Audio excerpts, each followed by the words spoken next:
Bang.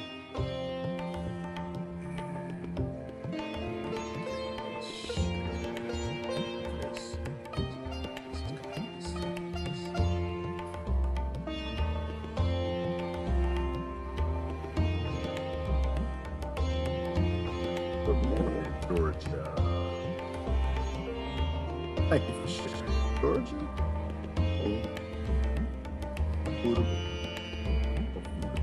Well, this morning. Good morning, everybody. Had a little bit of a late start. That's how it works.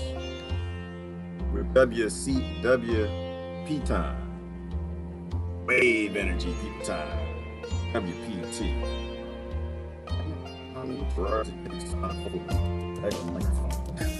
It's good morning, Rebecca.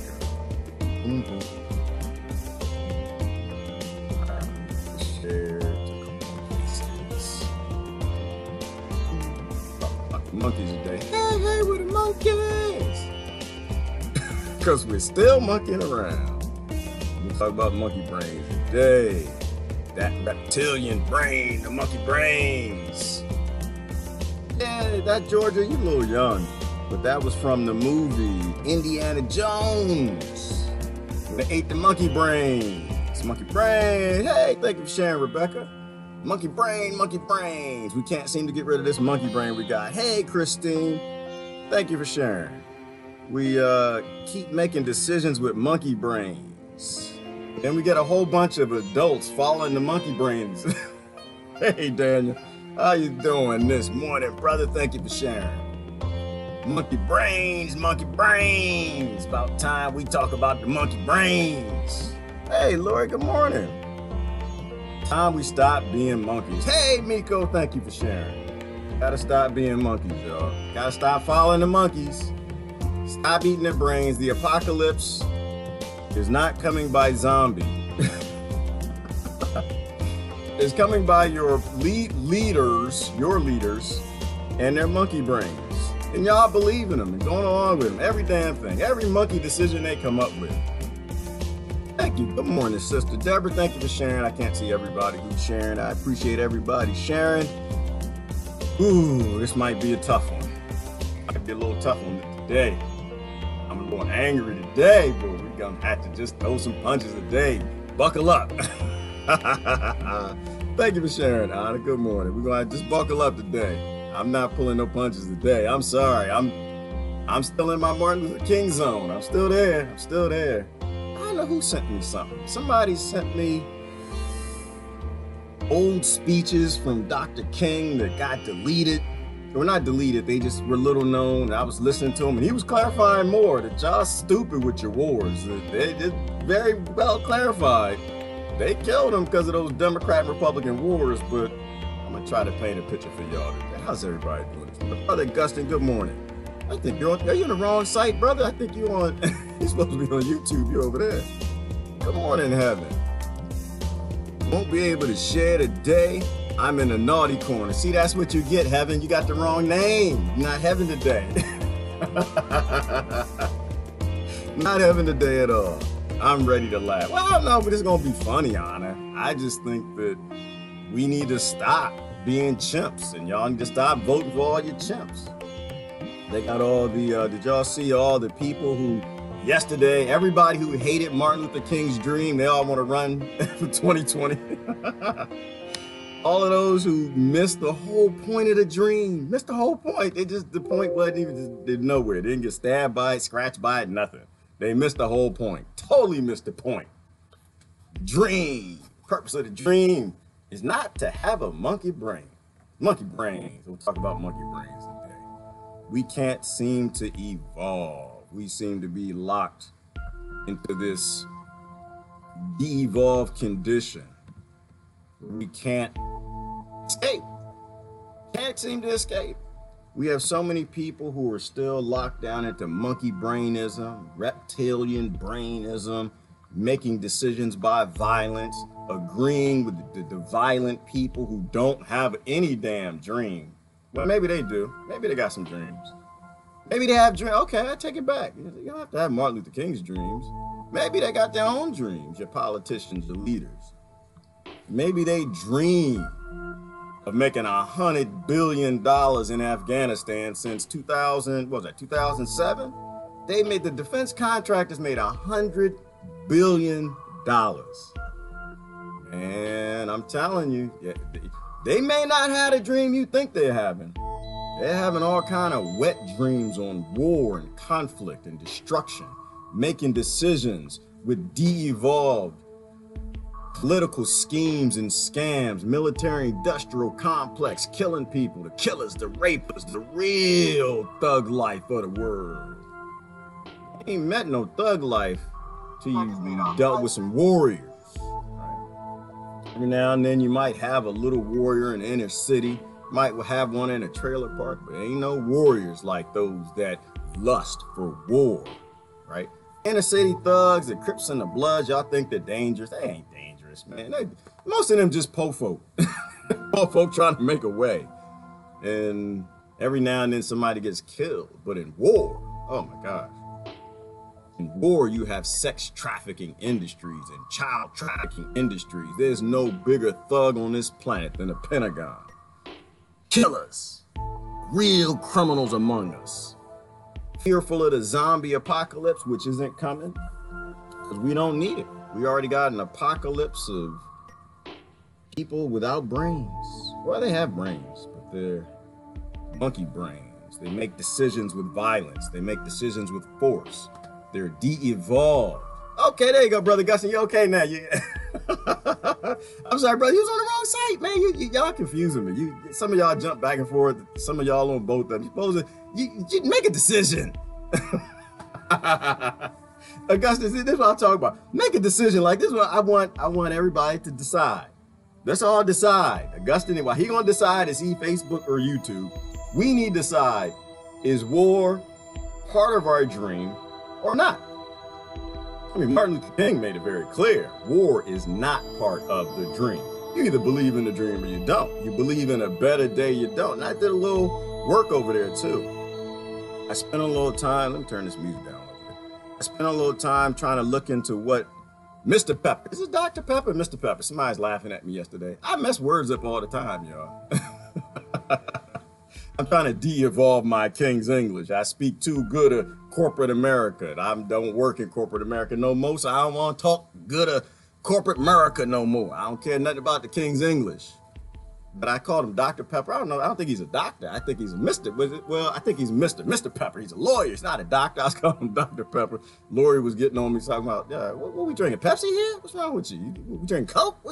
No, we're not. Pepsi, Coke, challenge, Democrat, Republican, same damn thing, not that challenge. But this is where I want to go. We got to talk about war. We got to make some decisions, people. Because I'm still a little annoyed with all the list of all these people who came out and said they're running for 2020 yesterday on Martin Luther King's birthday. I don't know if it's true birthday, the holiday of the birthday. All the people who murdered Martin Luther King decide to have a holiday and call it Martin Luther King Day. And on that day, they come forward and tell us they want to run for office to continue and perpetuate fighting the dream.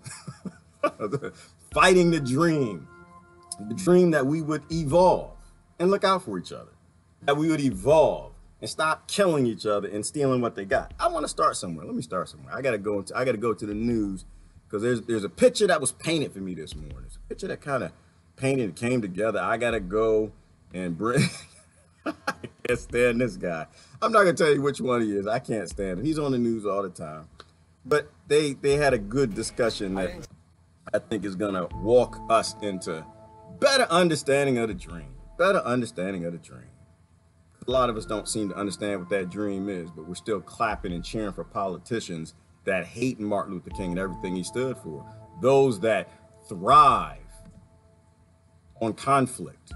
Those that thrive on the industries made from him being murdered. Think about it like that.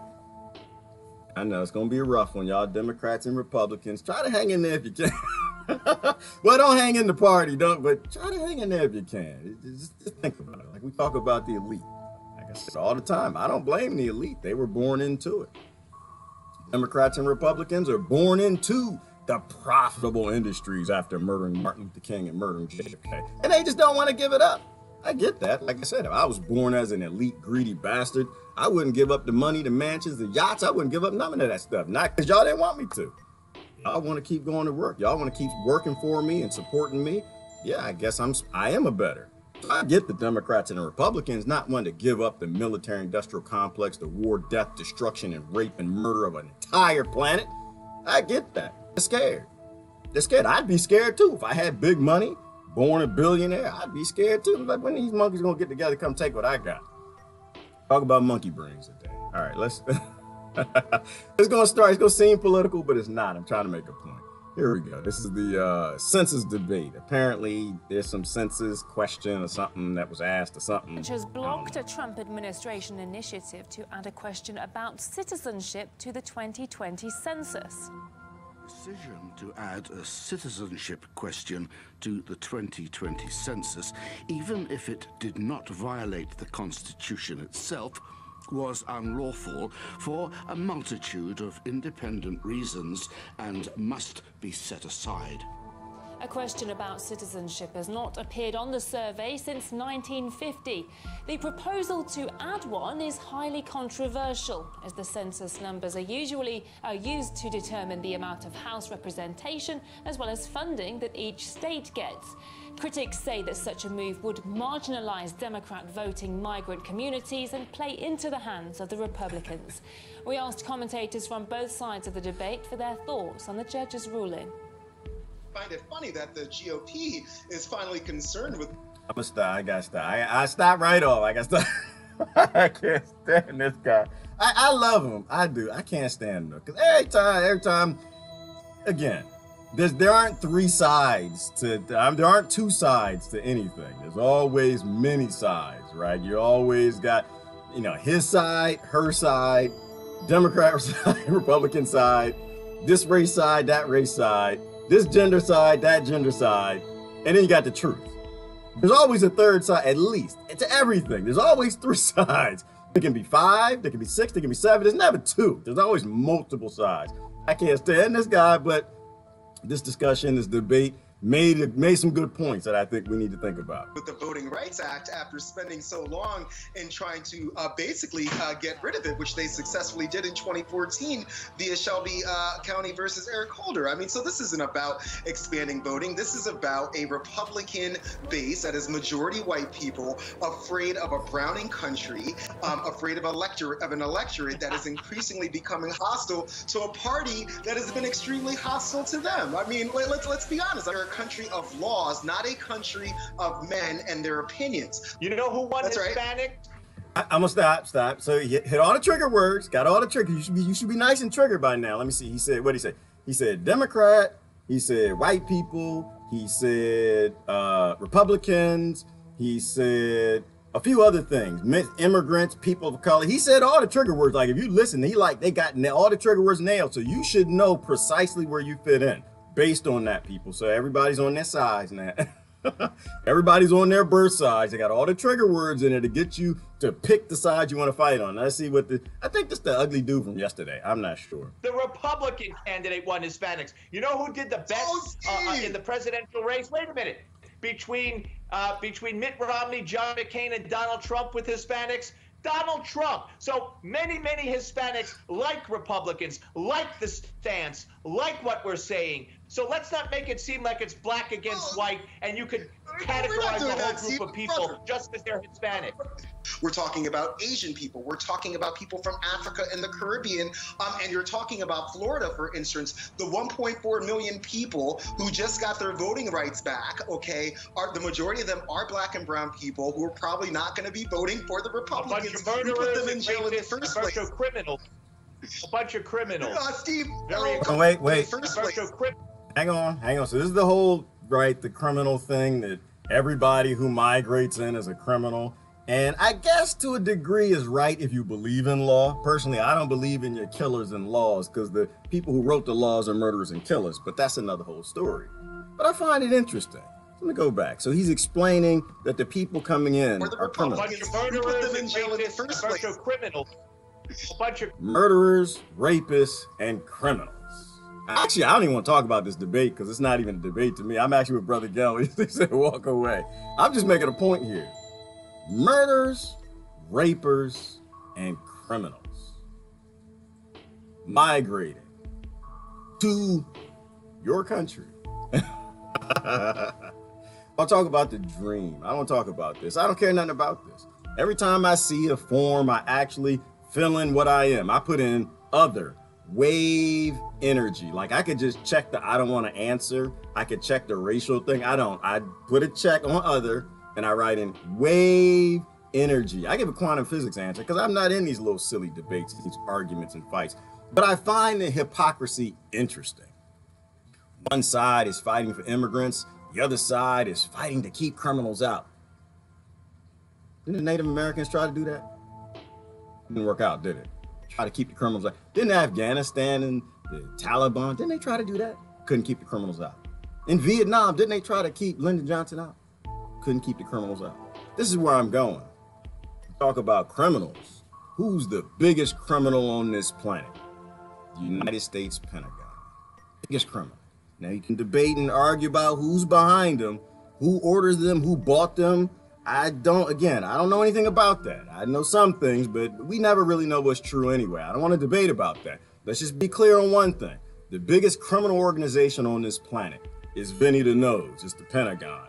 They murder, rape, kill more people in the country and abroad than anybody else. If you add in the war on drugs and the police state, the acronym agencies, they don't actually work for America. They work for whatever bought America. So let's be clear about that. And the two parties are included in that. So both of them are criminal. Both of them operate on this monkey brainism. I'm gonna change this. This is little Indiana Jones. They're both chimps. They're chimp parties. They're parties for people who have chimp brains that make decisions on violence, not on negotiation. They make decisions by rape and funneling weapons and starting conflict and murdering children and creating child soldiers. This is who they are. They make decisions on taking children off our street and take them into mass incarceration and put them in prisons. They make money on the street by killing Lavoy Finnecombs. They make money on the streets by killing the Khalid Browders. This is what they do. There are no sides in this. You're killers that don't have a dream.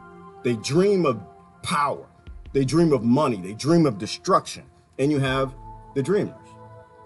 Those who actually believe in what Martin Luther King talked about. Those who actually understand why he was killed. Because he was killed because he put down all the division that they thrive on. He was killed because he put down the studying of war, which is what they do. He was killed because your Democrats and your Republicans had to make a lot of money on the Vietnam War, and he stood up against that. So if you really have a dream, if you really know what he was talking about, you should know where you should be standing. And it's not with any two of these monkey brain groups that want to keep human conflict going, war, death, and destruction. And this is what I want to get into because I learned something new this morning. Learned something new. I didn't even know this one. You know what? The thing is, I actually heard this a while ago. I heard it a while ago. The camp that I usually sit in the camp of what I consider to be mature people. Evolved people who, even if they did bad things in life, they got to a point in an older age where their brains were functioning enough that they got outside of the monkey brain. People like JFK in the end. I know you can say JFK did bad things. Yeah, he did. But in the end, he kind of figured out we need to get the hell out of Vietnam. You know, people like Eisenhower. Yeah, he did bad things, but towards the end, he figured out we don't need a military industrial complex, that it's going to take over our entire country. It's going to make us all slaves, and it's going to invade the entire world. That America has too much power to put in the hands of 12 families or very few people, whoever actually bought both sides of this. People like Martin Luther King, even people like Malcolm X, people who they all started off on their birth struggles. They started off in their birth bigotries. They thought they were what they were born as, but as they evolved, they realized in the end, we all live together or we die together. They realize that there are only two struggles in the history of the human race, the haves and the have-nots. And the haves always use monkey brainisms to keep the have-nots fighting. Martin Luther King was shot. But that's not how he was killed. Are you aware of that? I heard this a while ago. I didn't have all the details on it, but now it's actually finally starting to make it out into the mainstream. And so these are things that we got to talk about. Because Mr. Pepper Tonight, our nation is not celebrates giving one up. of its most inspirational leaders and activists by honoring the Reverend Dr. Martin Luther King. And we We gotta know support all him. that he Mr. Pepper is not giving up, and we got to support him. Why? Because he's standing up to the killers that you're voting for. He's standing up to the killers that you're voting for in 2020. Martin Luther King modified this country in a way, and they killed him for it. He broke down lines of division. When he finally started speaking up for poor white children, they killed him. Why? Because that's the only thing that makes this country go round. It's the only thing. War and violence and power and money are the things that crank the bloody crank of the planet to keep it going around on evil. And he spoke up against that. And when he broke those racial lines and he broke the class lines, then he started breaking the national lines, you know, speaking up for the Vietnam poor kids. And they murdered him. But there were a lot of people involved in the murder. And the shooter was not the killer. He came and dealt with racial fairness and lost his life in that fight. But did you know that there are investigations that have gone on about how actually he died? See, most of us think that we know exactly how he died, how he was shot, and it was an open and shut case. Well, guess what? This is an amazing tale that you're about to hear from Michelle Greenstein about what has been uncovered regarding his death. I'm gonna hand it to you and let you take it away, because in my conversations with you thus far, I have been drop-jawed listening to you. And so was I. I actually spoke earlier today to Dr. William Pepper. He actually, on behalf of Coretta Scott King and the King family, filed a civil suit in the case of the assassination of Dr. Martin Luther King. Now, this is the only trial that's ever been held about this assassination because, as we know, James Earl Ray, after he pled guilty, meant there was no trial. So this is the only trial that's ever been held. Now, we're all familiar with the official story of this lone gunman, right, in 67. James Earl Ray shot him. You know, he was in jail for armed robbery. He somehow escaped. Admitted to it. Right. But what's interesting is that he pled guilty, but he didn't confess. And actually, in these court transcripts, he says over and over, I did not confess to killing King. And he says he only did so because he feared for his life. He and William Pepper told me that the only reason James pled guilty is because it was the only way to save his life. Now, he did this as a last resort, and he was actually told by his lawyer, Percy Foreman, that he should take the guilty plea because that's how he was going to get a new lawyer. So he saw this as his only way to get rid of this bad lawyer and get a new lawyer. And interestingly enough, he filed for an appeal days afterward and tried to get a new trial. So like I said, I spoke to Dr. Pepper earlier today. Here's what he had to say about the way Dr. Martin Luther King was actually killed. Wow. He wasn't killed from the bullet that hit him on the balcony.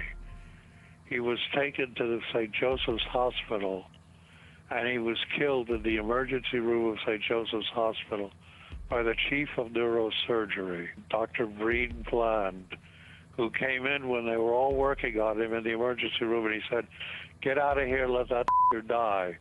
And as they moved out of the room, the last one out was a surgical nurse, Lula Mae Shelby, and when she heard them gathering up spit in their lungs to spit on Martin's body lying on a bed there. Then she saw Dr. Bland take the catheters out of Martin's body and take the pillow from under his head and put it over his face and suffocate him. And that's how Martin King died. That's how he was really assassinated. Now, he might have died anyway from the bullet wounds, but he didn't. He was still alive and still breathing. The chief neurosurgeon, he intervened and he made sure that death would result. Wow. Right? My jaw was on the floor. Now, Dr. Pepper... Your jaw should be on the floor. I'm gonna play the rest of it. I'm gonna make sure that you got some critical things.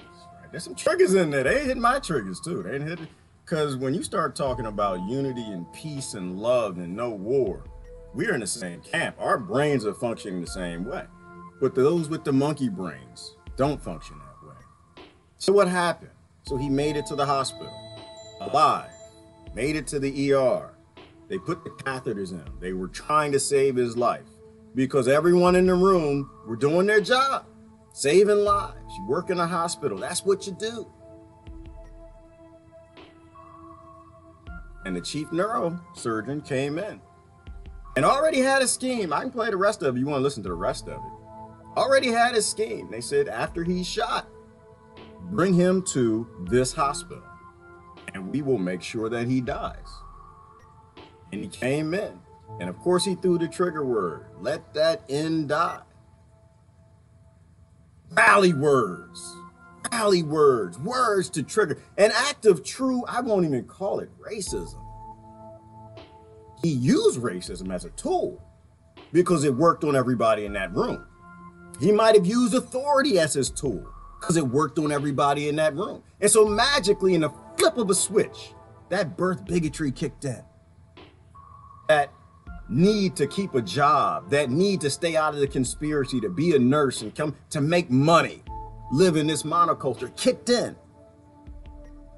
And they began to gather spit in their mouth, to spit on a dying man's body, as if being murdered wasn't enough. They magically flipped. Think about how evil that is. But then think about the reason why. Why? Because he wanted to take care of poor white kids, poor Vietnam kids, and poor black kids. Because he spoke up against the war that your 2020s want to keep going. He spoke up against the wars that your 2020s want to continue and start more of. He spoke up against the division that your 2020s use to divide the country and the planet so they can make $100 billion in Afghanistan, so they can have good careers and have good retirements. See, this is what I'm talking about, is that racism is a tool and they use it. The same way these two morons did in the first discussion is the same way they use it against you now. Instead of looking at how different the world would be if they didn't murder them, you think about continuing it because they say a few words in a speech. See, the problem is when you listen to some of King's speeches, the problem is he actually loved Jesus. Uh-oh, here we go. We can get into the religion. Here's the instrumental problem. The instrumental problem is Martin Luther King actually read his Bible and actually believed and loved everybody. Everybody. In one of his Little Heard speeches yesterday, you might listen to a little bit of that. He was talking about how you gotta love everybody. Jesus, it was a requirement. It wasn't like a Democrat or Republican where you just love the people that you don't want to make money off oppressing. That to love the people you don't want to make money off starting conflict and war and toppling a government in Venezuela. He said, I appreciate, I'm gonna mess the quote up, but he said, I appreciate that Jesus said you gotta love your enemies. He said you gotta love them. But I appreciate that Jesus said that you don't have to like them. Liking an enemy is a whole different story. What we have to do, people, and this is not a religious thing. This is basic common sense, non-monkey brainism. You love out hate. You gotta love your enemies. You don't have to like them. Nothing about liking even in the conversation. We got to get past this idea that people got to like you. That's stupid. But you got to love your enemies. Because when you love your enemies, then you can fight for them in their interest. You can fight for their future and the future of their children's interest. Because Martin Luther King had privilege enough that he could feel love for his enemies. He did that and he spoke up for them. For that, he was murdered. He was murdered because he doesn't have the same tribal, selective bigotry that your political parties do, that your politicians and leaders all do. He understood that the world moved forward on things that Christ taught, on things that Buddha taught, on things that the Hindu religions taught, things that when people come together and they work together, they solve problems. He talked down things like white privilege. Did you watch the Ron Paul discussion yesterday? I appreciate Ron Paul. I love that brother because I was jumping on. I got his back. I'm making sure I got his back because the brother says very truthful things. And he's always been against war. You know, it's not a political thing. And I don't agree with him everywhere, but he always had a good voting record. But you know what he said? He said Martin Luther King would not have anything to do with this white privilege nonsense. Why would he say that? Why do I say that? And it is bold of him, and I appreciate the fact, Ron Paul, but he used to get out there in Congress and he would stand yell and scream at the Democrats and Republicans. They cuss him out and they just boo, and he's still going. Because it's about saying what's true and letting the chips fall where they may. No, Martin Luther King had nothing to do with your white privilege, this white supremacy, this white fragility and white guilt, and all this BS that these sellout black leaders hand down to you. Why do they do that? Because it creates conflict. The same conflict as a doctor who walks into a surgical room that can magically say a few words and invoke that divisionary bigotry thing to flip an entire staff from trying to save a man's life into spitting on him and letting him die. So how do we know? We'll watch the rest of it. How do we know? Because actually one of the nurses told their daughter on her deathbed what they did in that room. When you buy into hate, when you buy into division and tribalistic words that divide people up, you are just as complicit with all the hate as everybody. Well-meaning hate is hate, no matter how you put it. No, Martin Luther King would have nothing to do with that nonsense. Martin Luther King spent his time chastising the Democrats and the Republicans because it's all selective, but they didn't know. He actually read his Bible. He actually believed the things that Christ taught. And he followed through. Let's watch the rest. Pepper knows this because the son of the nurse, Lula Mae Shelby, who died, but before she died told her family, the son of this nurse told Dr. Pepper under oath. And when Dr. Pepper confronted a member of the Dixie Mafia, he said, yes, this happened, and actually that the chief of surgery was their family doctor, and that 3 weeks before the assassination, he visited them and said, hey, if the bullet doesn't kill him, make sure he goes to St. Joseph's, because we will make sure that he dies. Now let's talk about this case, okay? This was a civil suit in 1999 where Pepper represented the King family, and that really made the family feel like they had closure, and like I said, it was the only trial ever held. The Memphis jury in this case decided that local, state, and federal governments were liable for King's death, and that this was a real conspiracy, a conspiracy between the U.S. military, the Memphis PD, and Dixie Mafia, these crime figures in Memphis, Tennessee. This is just for the audience. Right. This is a civil case that was brought, much like the O.J. case. That they won. Racism didn't kill Martin Luther King. Politics killed Martin Luther King. His angst against war, his love of a dream, of bringing everybody together, not dividing them further up. That's what killed Martin Luther King. But racism is a story used because you buy it. It made sense to you, right? Because you're tribal, you're in your monkey brain, reptilian brain, and you think you are what you were born as, and it works. And so they always hand down a narrative that will make sense to you, that you will buy. And so 15, 20, how many years down the road, same thing with JFK, that you will actually buy the narrative that was given because it fits in. Why are none of your 2020 leaders talking about justice for Martin Luther King? Why are none of them talking about a real dream? Because they make money on his death. They make money on the politics and the division that murdered him. It wasn't one person that killed him. It was a conspiracy. Probably 100 people are involved. From the shooter to the photographer to the sniper team to the doctor in the hospital to the nurses and the doctors in Hoover, the Democrats, the Republicans, the politicians, everybody got together, the FBI, and they all murdered a man who wanted to help the other side. He didn't want to yell at white privilege. He knew poor whites live as bad as poor blacks did back then, and they still do today. He wanted to bring people together. He didn't hate people that hated him. He loved them. He didn't like them, but he loved them, and he treated them like he loved them. People ask me dumb questions. Well, why you got white nationalists as friends? Because I love them. That's why. And I feel good that I wasn't born in a place that gave me hatred for anybody of any race or any groups. I'm privileged that I actually had a family that raised me to not place my victimhood over anybody else's victimhood, that everybody has their own problems. My family actually gave me the real dream. They didn't give me anything dream-ish, but the real dream. And the real dream is you go out and you don't punch a Nazi, you hug a Nazi. And if you don't get that, then maybe you fit in good where you are. Maybe you should stay in your angry tribal place. And unfortunately, those of us who understand Martin Luther King, they understand the dream of how you love hate out. You don't hate out, and we'll continue on. The only thing I ask, though, is if you don't understand what I'm saying, I'm going to ask that you spend a little more time listening to Martin Luther King. Less time posting about him, little more time listening to him. The speeches are all online. Right, where they couldn't find him guilty here, but finally when a civil jury heard it, they came out with a It was the only trial, yes, and there was 30 days of trial, and over 70 witnesses were heard.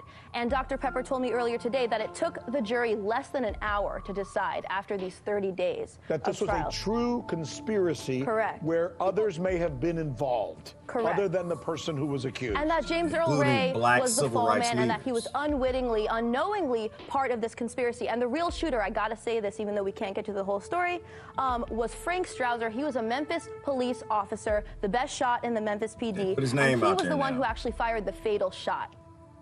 Hey, YouTube, thanks for checking out our channel. You know the name of the doctor, you know the name of the shooter, you know the name of the guy who took the gun.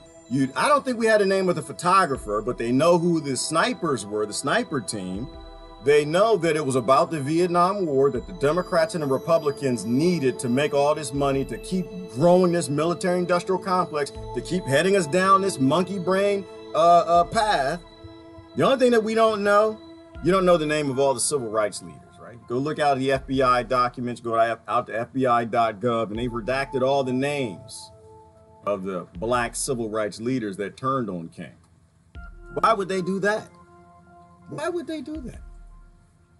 Because even there, you kind of keep it tribal. See, you still got a bunch of white people that killed Martin Luther King because it's a story that's delicious. It's one you'll believe. And they keep it going.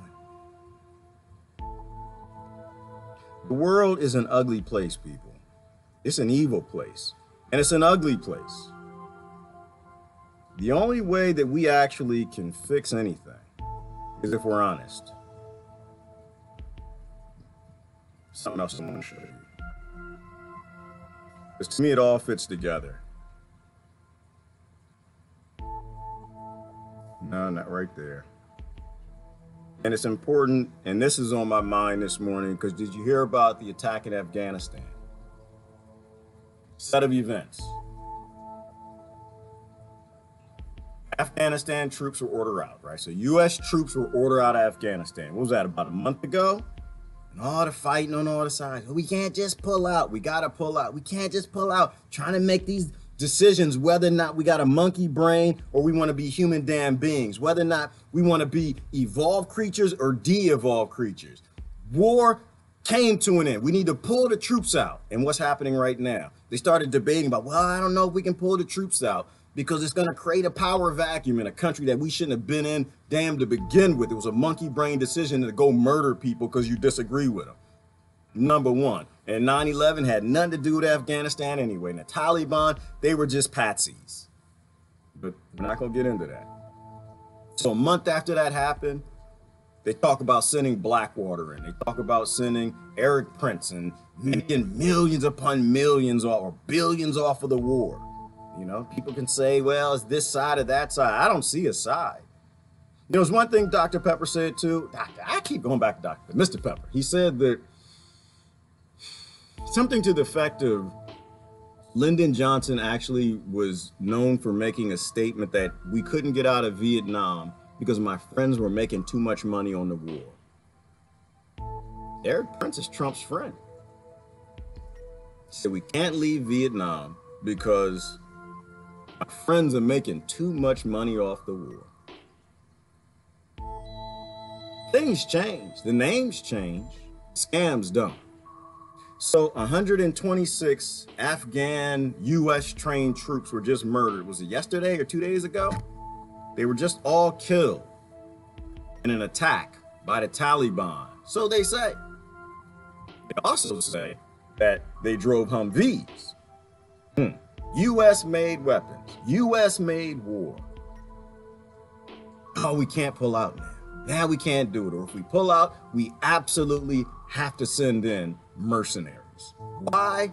Because we'll make billions of dollars off of it. Play it on all sides. Play it on all sides. There's something else I want to show you.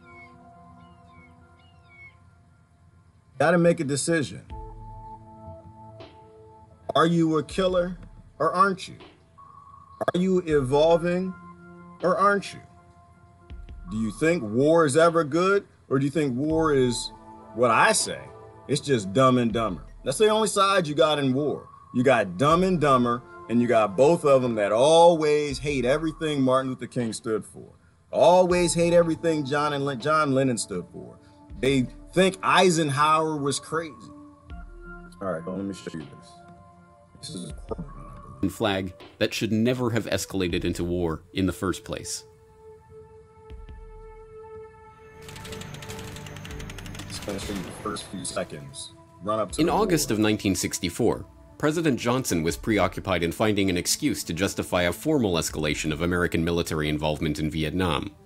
That excuse came on August 2nd when the USS Maddox, a destroyer supposedly on a peaceful mission in international waters, reported a surprise attack from North Vietnamese torpedo boats in the Gulf of Tonkin. Just 2 days later, it reported another attack. Johnson responded by launching retaliatory strikes and signing the Gulf of Tonkin Resolution, thus formally launching the Vietnam War. Years later, it was revealed that the story of the Maddox too had been a tissue of lies. The Maddox was not peacefully drifting near Vietnamese waters minding its own business. It was part of a covert electronic warfare campaign assisting the South Vietnamese in launching attacks on the North. It had not been attacked out of the blue on August 2nd as originally reported, but in fact had fired first. And, as even the NSA's own internal publication, made available to the public for the first time 40 years after the incident, concluded, the second attack on August 4th had never taken place at all. At all. But False these flags. were mere details, and just like the facts about the Lusitania and Pearl Harbor, these details were suppressed long enough for the event to have its intended effect. These events were suppressed long enough for the event to have its intended effect.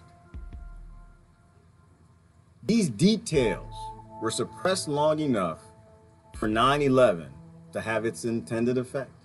5 million dead since, hundreds of billions of dollars made since. JFK. These details were suppressed long enough for the event to have its effect. JFK dead, Federal Reserve still rolling, military-industrial complex still funded. These events, these details were suppressed long enough for the event to have its effect. Martin Luther King dead, no constitutional convention under Article 5, no restoring the Constitution because poor whites are being starved and poor blacks and the Pentagon was bought.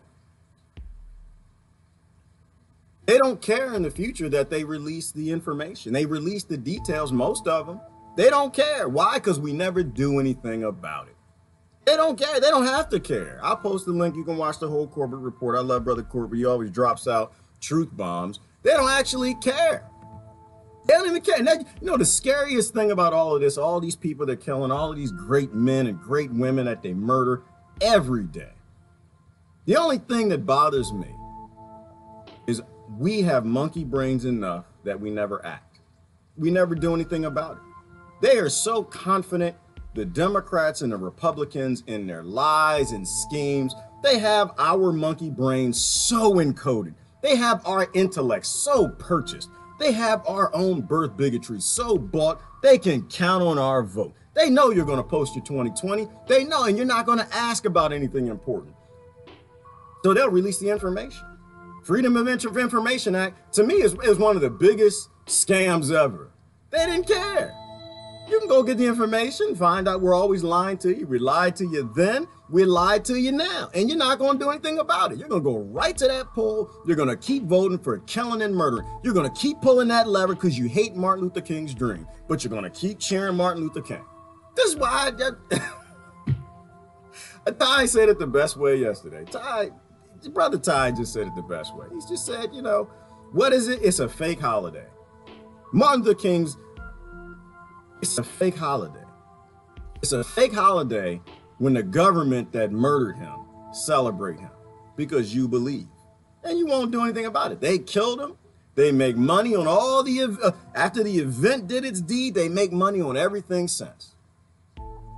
So many reasons why they killed Martin Luther King, but the bottom line was, he actually was going to fix the country. He was going to help restore a constitution. He was going to end war, and he had the numbers to do it. He wasn't fighting whites. He wasn't fighting Nazis. He was fighting with them. He was fighting for them, those who hated him. He spoke about the power of nonviolence. I actually would love to show that if I got the time. I'd love to show the redacted speech, but we don't pay attention to these things. We don't really care. JFK told us, Eisenhower told us, but we didn't listen. Are you listening now? Are you going to do anything about it? Maybe that's the right question. Are you going to do anything about it? Because they don't think you will. They don't think you will. They believe that you are as monkey brain as they are. I want to get into some of JFK's 10 weeks later, the partial nuclear test ban. Just an isolated event. It was in. Because it's not like we don't know. It's just a question, you know. Do they have probes in your brain? Do they control you? Do they tell you what to think? Are you triggered by their words? For expanding its sphere of influence. Here we go. A change in tactics, a change in missions by the government, by the people, by every businessman or labor leader, and by every newspaper. For we are opposed around the world by a monolithic and ruthless conspiracy that relies primarily on covert means for expanding its sphere of influence, on infiltration instead of invasion. I'm gonna stop. We are opposed from around the world by a conspiracy. Some of us are opposed, but the conspiracy is not around the world anymore. The conspiracy is right here. It always was right here. It may be run from around the world, another country, but it's right here. I remember I was so proud. I have sister Rebecca. Hey, Rebecca, that's Rebecca. Rebecca was one of the key instrumental people when I was going to go pull my lever. I was going to vote against the dream again. I was going to vote against humanity. I was going to vote for that. But for the people who oppose everything I stand for, for the people who oppose everything that I believe in, I was about to go pull that lever. There are a couple key people who are instrumental that changed my mind, that made me decide not to vote for death, destruction, murder, rape, and criminal activity in my government. I think it was Rebecca, it was Sister Della, Panella, and Ty. Chris said a few things. A couple of y'all excuse me if I don't give you a shout out. A couple people said some things. Because I read my comments. I don't post videos and walk away. I go back for the most time, and most time I'll read every single comment. Because I don't do this to tell anybody anything. I'm not Gerard splaining to nobody. I do this to tell people what I think, and I expect to hear back what you think. If you're just here watching me, you're wasting my time. If you're giving some commentary, trying to drive forward all of us having these thoughts, then we're a hive mind. But we are opposed from around the world. But are we evolving? I'm trying to evolve out of my monkey brain. I'm trying to evolve out of the controls and the probes that they are using to probe my monkey brain. Hold on, let me hide this real quick, because that's why I have this background right here. They got probes in your head. They got probes in mine. I'm not gonna tell anybody I'm woke. I'm gonna tell you that I know that I'm a chimp. I know that they put probes in my head since birth, that they use bigotry and trigger words and scams and schemes to get me to oppose myself. So we're opposed around the world because they control us. I'm tired of being controlled. Let this keep going here. But now we oppose ourselves. Now we attack ourselves. On subversion instead of elections. On intimidation instead of free choice. On guerrillas by night instead of armies by day. It is a system which has conscripted vast human and material resources into the building of a tightly knit, highly efficient machine that combines military, diplomatic, intelligence, economic, scientific, and political operations. Its preparations are concealed, not published. Its mistakes are buried, not headlined. Its preparations are concealed, not published. Its information is censored online and in media, not published. Its dissenters are silenced, not praised. Its dissenters like Martin Luther King, JFK are silenced, not praised. Not praised in Washington, ever. Their quotes are used, but everything they said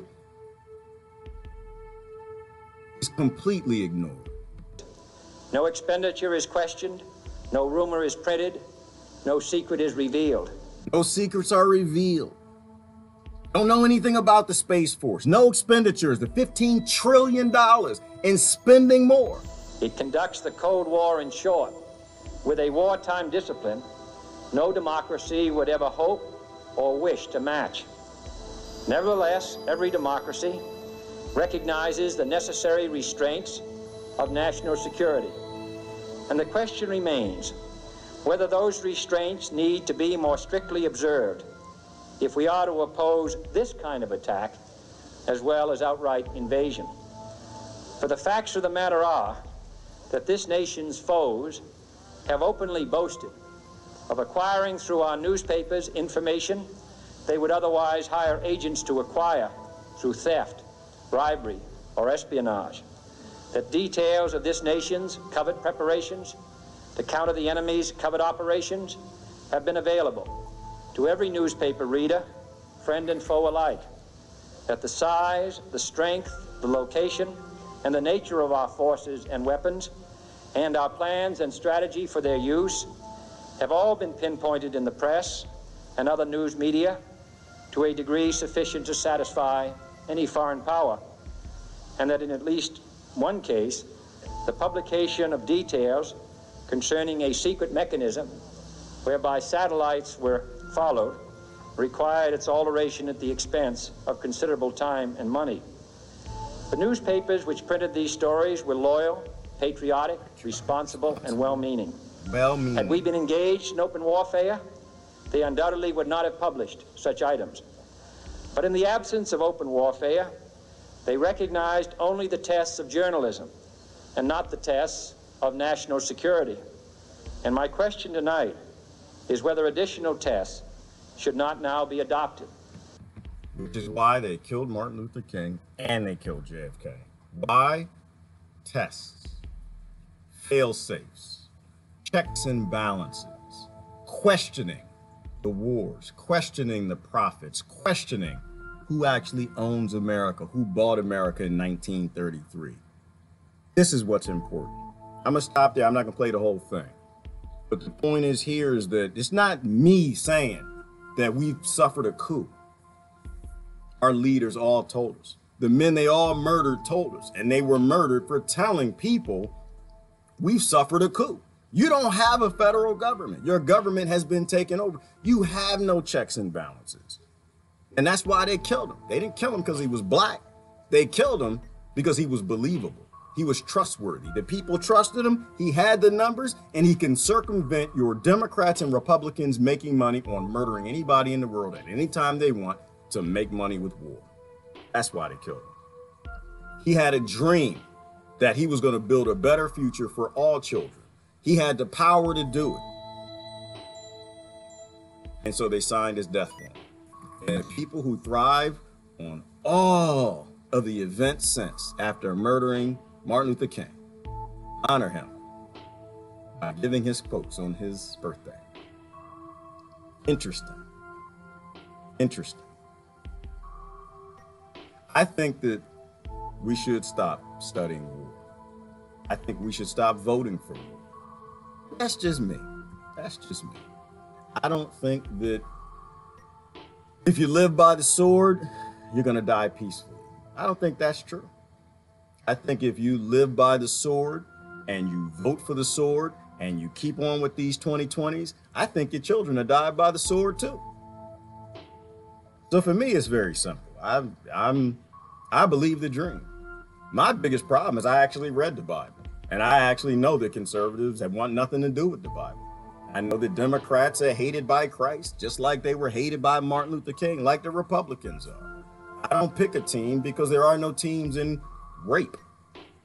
I mean, think about it like that. Think about it. I use rape as an example because it's a trigger word for all of us, like we talked about yesterday. Men love women, and that's the biggest problem with men is they love women. And they go too far with it. And that's why all of this crap happens. because they got these evolved instincts that make them stupid and they do dumb things because they have this love of this procreation thing. Somebody gives you a choice of who you want to rape. You want to rape this woman or that woman? Which one are you going to choose, woman A or woman B? There are no lesser evils. There's only evil. You want to rape Venezuela or you want to rape Syria? Who do you want to rape? The Congo? Who do you want? You only got two choices. You got to choose the least of the evil. Which one are you going to do? Because that's what we do, and that's what war always does. So the beginning commentary, the discussion about the immigrants being criminals, oh no. Baby criminals. Do some criminals come over the border? They probably do. But the big criminals are all in the Pentagon. Every last one of them. And they work for whoever bought this government. You Democrats and your Republicans. So yeah, I was a little pissed off about your 2020s. A little pissed off. A little bit. I got love in my heart for everybody. And I got love in my heart for these men that your leaders murdered. And those who aren't still alive, that weren't involved in the killing of Martin Luther King, of black and white skin all over, they still thrive on the conflict from the murder. So they're still complicit. They still collude. They're still voting for war. They're still taking money for campaign contributions. They are still warmongers. To me, they are just as complicit in killing Martin Luther King as the man who pulled the trigger. Just as complicit as the doctor who had the nurses and everybody spit on his body and cover up his face with a pillow and murder him. Because they got power. They got voice. They're making money from his death. They're making money for the death of JFK. They're making money from the destruction of 3,000 that died on 9/11 and 5 million since, and they ain't doing a damn thing about it. Gotta swallow that. But no, you don't have to swallow it. You can go along with it. You can go along with it. I, for one, am not going along with it anymore. I'm done. I'm done with my monkey brain. I'm done. Tried to get me tribal, but unfortunately enough sunk in at a young enough age where you're not going to get me tribal. You're not going to get me embracing my bigotry, hating other people because of where I was born. Martin Luther King had the right approach. He understood the power of nonviolence. One of his statements had to do with nonviolence. That's the only thing that your enemy's not prepared for. They're prepared for your hate. They're prepared for your statements on white privilege and white guilt and, black this and coon that. They're prepared for that. They're prepared for your violence. They're prepared for you to punch a Nazi. They're prepared for all of that. And they know exactly what to do because you're proving their hate is validated. And as soon as you pass on hate, you negate their experiences. The fact that a lot of them grew up with no shoes too. A lot of them grew up with no food. A lot of them had all kinds of oppression. The husband left them. The husband beat them. The father raped them and abused them. They had the same problems you do. There were some different problems, but they had problems. But you justify the hate through your indifference. You justify the hate they have for you and your entire race through your apathy. And that's what Martin Luther King was trying to tell you. But not everybody can hear him. A lot of people like to listen, but a lot of people didn't hear. That's why I don't follow your leaders, because they're not leading to a dream. They're leading to death and destruction. Boggles my mind what people support. Anyway, let me look at some comments and I'm gonna get out of here. Ran a little late today. Get a little emotional for me. Try to end on a lighter note. So that's what I'm saying, y'all. Is, you can evolve out of your monkey brain or you can keep going. You can take the probes out of your brain or you can keep them in. Whatever you want to do is fine with me. I'm good to go. I'm not really here, y'all. I'm wave energy. I observe the nonsense. I'm just observing the selective bigotries. I just sit back and I just watch. But that's when they killed him. Is when he stopped playing race games. He stopped buying into the Milton Bradley pawn race stuff. He stopped buying into the pawn religious stuff because he was locked there and he got out of that too. Stopped playing the pawn nationalism stuff and he became a citizen of the world. And they killed him for it. And they made a lot of money since. JFK was such a good soul. Yes, he was, Daniel. In the end, he figured it out, and that's why they killed him. It's not like everyone can go take out their money or out of the banks in one day and see that there's no money. That'll be the day. But Ty, I think they're doing that, Ty, right? Isn't that what's happening in the yellow vest right now? Aren't they starting to take their money out the banks? Because they're starting to realize they're actually starting to really do things, that they're escalating, they're stepping it up. Removing the money is a big deal because money is why all of this happens. I can see a day when we don't need money. Stephanie, sister, we don't need money now. We don't need money now. We never needed money. All we need is love. All we need to do is look out for our neighbors. They look out for us. We don't need money at all. We never have. In fact, money's going away. I hadn't said that in a minute, but it is going away. It's not even an option. We don't get to keep it if we wanted to keep it. Why? Because the billionaires who run this world, they actually don't need it anymore. Money is just a means of getting the monkeys to go work. Right? It was a means of paying for human labor. Now human labor, it has less value every day. So the value of money is dropping every single day with human labor, because as robot labor and automation takes over. And that's why I always talk about the automation economy and robots. Because every day we mean less, which means money means less, because robots don't want money. They don't ask for paychecks and they don't spend money. Money's going away whether we like it or not. Our only options are, do we fix the world before money's gone? Or do we all just starve and die and go into some sort of conflict, world conflict, national conflict, and kill each other because we don't have any food? That's why I say plant seeds. I say go back to being strong and taking care of yourself, because this doesn't end well.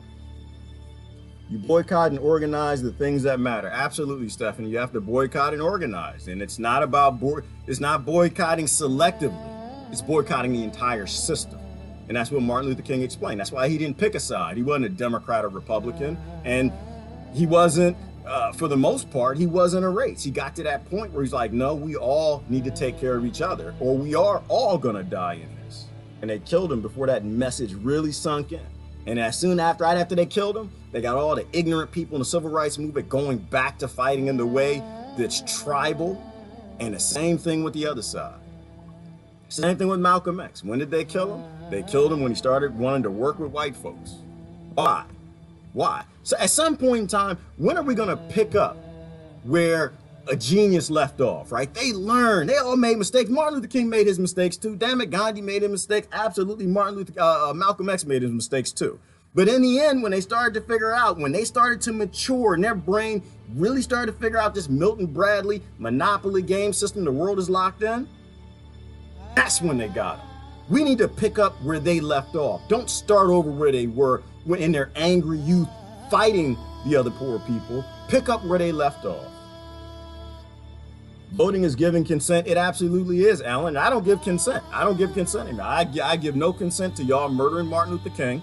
I don't give any more consent to your political parties that murdered JFK. I give no more consent to all the generations of family that made money on killing all of these people, all of my countrymen, all of my fellow humans. I don't give any more consent. And I hope that you can get out of that monkey brain to do the same.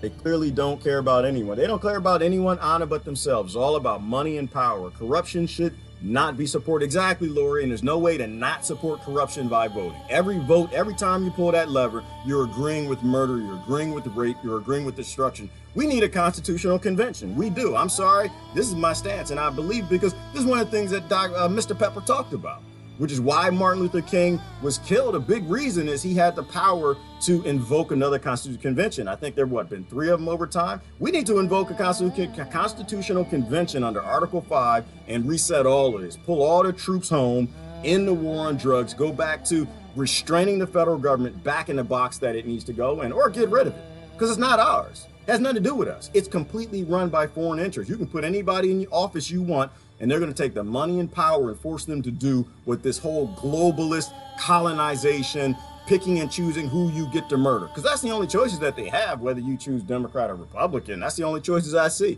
is which nations you're going to murder. What nations are you going to destroy? Which human beings are you going to kill to keep the war engine moving forward?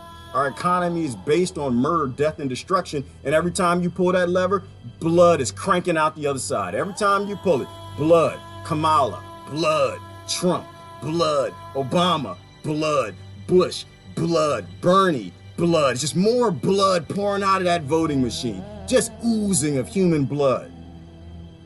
How much is enough for you? Let me know when enough is enough. We're like the vampires of the earth. We kill and destroy everything. on your ignorance and your apathy and your indifference. That's why I get upset. I see y'all, but y'all want to do your 2020, huh? Okay. Agree to disagree. Keep learning, keep fighting. Exactly, Laura. You can agree to disagree. You don't have to hate people that hate you. You don't have to like them. You got to love them. And eventually that hate goes away. This is a grand jury investigation of 9/11 brought by the lawyers for 9/11 Truth. We'll see how far they're allowed to go. Some of my fellow 9/11 Truth activists are feeling encouraged. I saw it, Deborah, and I hope it does go somewhere. But the biggest problem we have is we have no control of the federal government. So even they can come out and they can say, federal government knew 9/11 was going to happen. FBI knew, whoever, CIA, and were complicit, and Saudi did it, and Israel had something to do with it, and everyone looked the other way, the same way they did in Charlottesville, and let all them people let that person get killed, let all the fighting happen because they knew everything ahead of time, look the other way.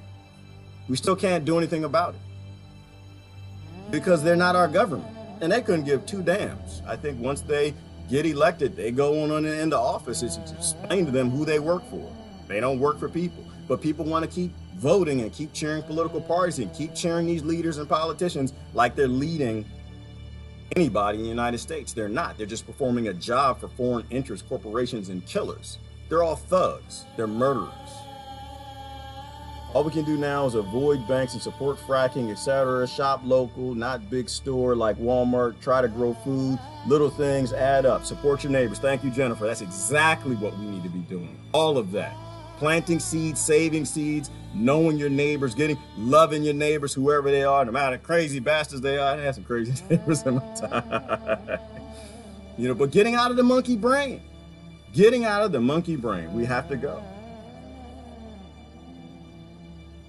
I don't hate, but I know we need to stop our government, and a peaceful protest at this point would be senseless. Well, John, I'm not a protest guy. I'm not a big, I like the idea of the yellow vest. I don't want anyone to get confused to think that, oh, Americans, we're going to do well with a yellow vest protest. To me, it's more of a gathering of human beings that are not monkey brain. They're not reptilian brain. They may not be in the street. I'm not convinced we have a setup like the French do. The French, they still got some semblance of rights. They don't have a massive police state. The Democrats and Republicans were ordered to roll out a massive police state to murder everybody's children. And that's why they do. That's why they got pictures of shooting people in the street for selling cigarettes and shooting Lavoy Finicum lying down like a dog and all. They kill people. The police state does it, and it does it well. And if they'll do that to children, the hell do you think they would do to us? I'm not convinced that going in the streets is the right thing. We have a different setup than France, but you need to have a yellow vest. I need to get mine. We need to put the yellow vest on, and we need to start making the statement that we're standing up united, because more than anything, it means that we're standing up united. We don't care at all about each other, and our government doesn't give a damn about any of us, and we don't have the rights. We stand up. They just might murder all of us the day we get out there. They don't work for us. And if they can kill all these kids and throw them in prisons, what the hell are they going to do to us? What the hell did they do to Martin Luther King? What did the Democrats do to Martin Luther King? What did the Republicans do to Martin Luther King? They murdered the man. They shot the man. They got the man to the hospital. They spit on his body, and they covered his face with a pillow. What the hell are they going to do to us? Woo! All right, let me see. I need some happy comments. I'm going to end on a happy note. We're all going to die, y'all. The question is, how do you live? Are you living trying to make things better? Are you pushing the can in the right direction? Are you pushing the can down the road in the direction of having a dream? Are you wanting to have the same or the same? Rothschilds are freaking. Daniel, I don't know if they are. I'm not sure. The Democrats and Republicans got the Rothschilds back, and all these nations do, so I'm not sure that's true. Respect all life from the ground up. Absolutely, Miss T. Hey, ain't seen you in a minute. Sister, how's it going? We reclaim our sovereignty by choosing values that serve our higher purpose. We are our intelligent humanity, sustained by the natural universe. Yes, thank you, Brother Kevin. Absolutely, we are. Love is always the answer. The question doesn't matter. Love is always the answer. The question doesn't matter. Yeah, Brother Jack, barter, trade, buy local, do anything you can, but back away from the system. Get your money out the banks, put your money, well, what do I do with my money? Put your money in solar panels, put your money in wind, put your money in things that people can use. You know, invest in what is community gardening things. If you live in a city, you know, stop buying at the grocery store. Invest as much as you can in co-ops, right? You know, help them. If you got that money, yeah, why would you put it in the bank? You can do better things for it. You know, you better things with it. You can invest in the future of your food. You can buy things that people can use in a collapsed society.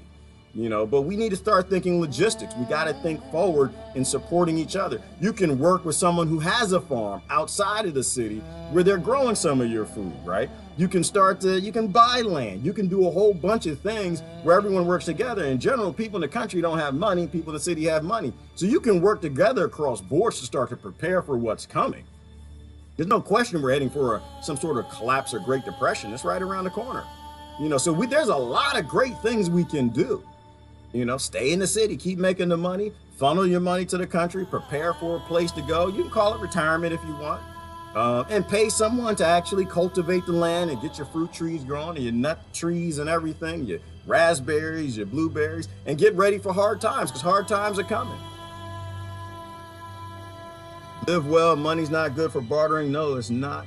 Family and community, family and community is all you got to need. And that's right, Ellen. So we need bigger communities. We need bigger communities. And once we have communities, communities take care of each other. When you have communities, the bad times aren't so bad, right? Great Depression wasn't that bad because we still had a lot of farms and a lot of people were still growing food. So we can take care of everything, but you got to think about the logistics of it. We need to heal relationships across this whole Democrat-Republican divide. Some of y'all still got that racial divide, the religion divide. We need to heal those, rebuild communities. And then we can tell our government where to go. We can tell them where to get off. We can tell them that we have a dream and we believe Martin Luther King actually said the truthful things. But that's up to us. Who here hits the streets, actually leaves the house and speaks out in public? Deborah, I speak out in public every day. I've been speaking out. Said Deborah, I gave my first speech when I think I was 22. I was in DC. I was out there at the Lincoln Memorial. I was out there yelling, we need to stop. I think it was on children's rights. That was my first thing. And I've been speaking ever since. But no, I'm not a get in the street person, Deborah. I'm not now is not the time. Right now is not the time. It is not the time. Why? Because it's a foolish thing to do when we're divided. Man, you get a couple million people in the street and you break down this ignorant Republican and Democrat, left, right, conservative, progressive, liberal. You break down some of that ignorant foolishness, some of the racial foolishness that we got going, the white privilege and white guilt and white supremacy and all this stuff going back, people calling each other jigaboos and burning crosses and Dixie flags. You get past all of that, you'll get me in the street. Until then, it's just fools killing fools and going to be killed by the bigger fool that runs everything. And so I have no interest in getting in the street. So my thing right now is it's talking to each other. Right now, we got relationships to build. We have community to build. We got yellow vests to buy. And that's when we get in the street. When people know the problem, then you act. You don't act without knowing the problem. And right now, people don't know the problem. You know what I mean? Like, we need to know the problem. And most people, the vast majority, are still locked into the mainstream media, and they have no clue what's happening in the world, let alone their country. Because they're triggering that bigotry. We still have too many sheep. And when you got a lot of sheep, we're all just going to get killed. The police state is ready for that. This is, once again, it's chess.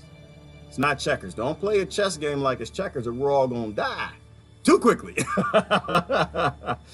Break the rule. Yes, on and nobody should be following any rules right now. Let me get down to the bottom. I got to get out of here.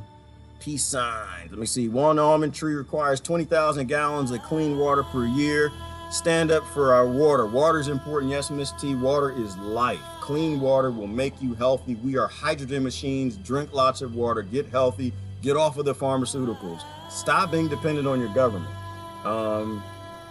We are not our future. We are the now. We are the now, Ty, and we need to act like we're the now. We are the future. We build what these kids will have in the future, or we make sure that they'll have nothing. It's up to us. Either the billionaires and the elites will have everything. They'll keep the system in model because they were born into it and the model works for them, or we'll break it down and make it work for everybody. It's our choice, but it means you can't be divided and fighting the other poor people. Our government murdered him and then made it a holiday. Isn't that crazy, Steve? That is just, it's insanity. And people clap and cheer for it. You know, if your politician was voting for war and they start quoting Martin Luther King, you should be booing. That's when I get in the street.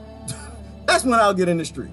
When the people who make the big money from murdering him, when the people who voted for these monsters start booing them anytime they pretend they know anything about the dream, then you get me in the street. Until then, I am not going out there with them fools. It's not gonna happen. No left, no right, people versus the elite deep state. That's it, Lori, we need to change the system. I was in the street Saturday, and some people are getting in the street, but if you get in the street, please make sure it's on a unity message. Please make sure it's not on one of these bigoted, selective justice messages. Anyway, I gotta get going. This is Gerard, love y'all to death. I am out of here. Bye-bye. Find the damn button. There you go, right there.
Contractors trust Anderson 400.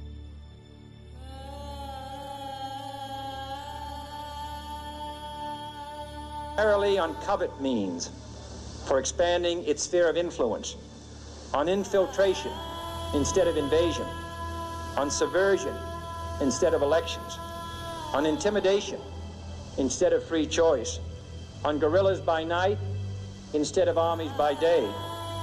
It is a system which has conscripted vast human and material resources into the building of a tightly knit, highly efficient machine that combines military, diplomatic, intelligence, economic, scientific, and political operations.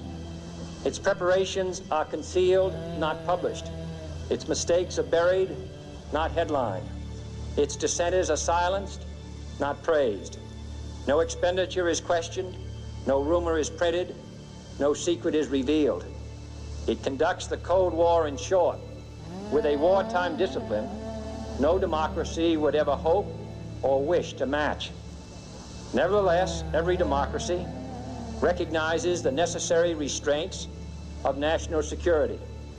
And the question remains whether those restraints need to be more strictly observed if we are to oppose this kind of attack as well as outright invasion. For the facts of the matter are that this nation's foes have openly boasted of acquiring through our newspapers information they would otherwise hire agents to acquire through theft, bribery, or espionage. That details of this nation's covert preparations to counter the enemy's covert operations have been available to every newspaper reader, friend and foe alike.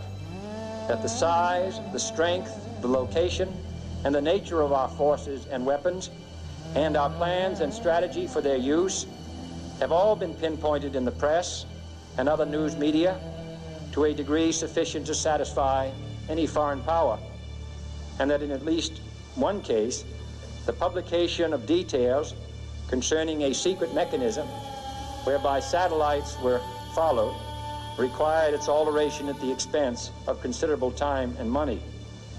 The newspapers which printed these stories were loyal, patriotic, responsible, and well-meaning. Had we been engaged in open warfare, they undoubtedly would not have published such items. But in the absence of open warfare, they recognized only the tests of journalism and not the tests of national security. And my question tonight is whether additional tests should not now be adopted. That question is for you alone to answer. No public official should answer it for you. No governmental plan should impose its restraints against your will. But I would be failing in my duty to the nation in considering all of the responsibilities that we now bear and all of the means at hand to meet those responsibilities if I did not commend this problem to your attention and urge its thoughtful consideration.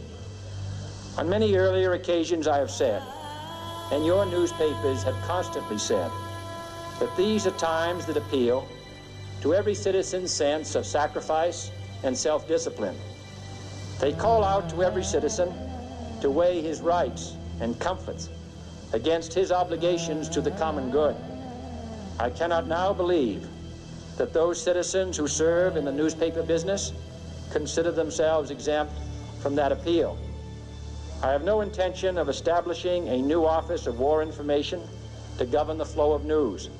I am not suggesting any new forms of censorship or new types of security classifications. I have no easy answer to the dilemma that I have posed and would not seek to impose it if I had one. But I am asking the members of the newspaper profession and the industry in this country to re-examine their own responsibilities, to consider the degree and the nature of the present danger, and to heed the duty of self-restraint which that danger imposes upon us all. Every newspaper now asks itself, with respect to every story, is it news? All I suggest is that you add the question, is it in the interest of national security? And I hope that every group in America, unions and businessmen and public officials at every level, will ask the same question of their endeavors and subject their actions to this same exacting test. And should the press of America consider and recommend the voluntary assumption of specific new steps or machinery, I can assure you that we will cooperate wholeheartedly with those recommendations. Perhaps there will be no recommendations. Perhaps there is no answer to the dilemma faced by a free and open society in a cold and secret war. In times of peace, any discussion of this subject and any action that results are both painful and without precedent. But this is a time of peace and peril which knows no precedent in history.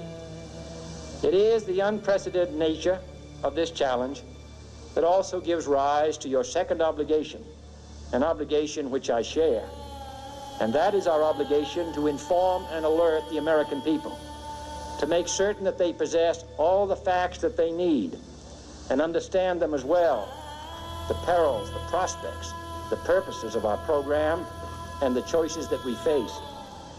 No president should fear public scrutiny of his program, for from that scrutiny comes understanding, and from that understanding comes support or opposition, and both are necessary.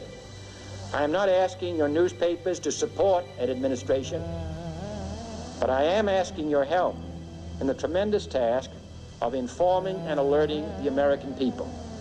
For I have complete confidence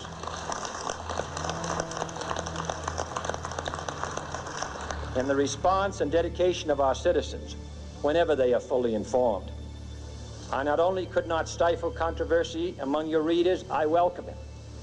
This administration intends to be candid about its errors. For as a wise man once said, an error doesn't become a mistake until you refuse to correct it. We intend to accept full responsibility for our errors, and we expect you to point them out when we miss them. Without debate, without criticism, no administration and no country can succeed, and no republic can survive.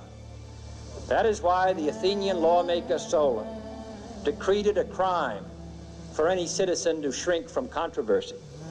And that is why our press was protected by the First Amendment, the only business in America specifically protected by the Constitution, not primarily to amuse and entertain, not to emphasize the trivial and the sentimental, not to simply give the public what it wants, but to inform, to arouse, to reflect, to state our dangers and our opportunities, to indicate our crises and our choices, to lead, mold, educate, and sometimes even anger public opinion. This means greater coverage and analysis of international news, for it is no longer far away and foreign, but close at hand and local.